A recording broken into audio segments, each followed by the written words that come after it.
Hello, today we are going to make a succulent magnet. So first of all, you are going to take your glass vial and start putting moss into the vial. You can use a little straw to push it in.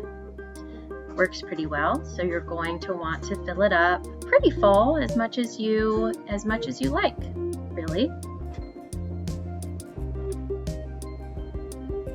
And the next step is you are going to find two little glue dots. So you can separate those, and you'll go ahead and peel the cellophane off of one of them.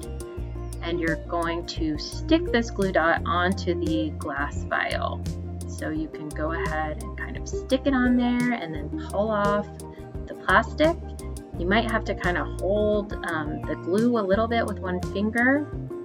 Go ahead and pull that all the way off, and then you are going to stick the magnet on to the glue dot.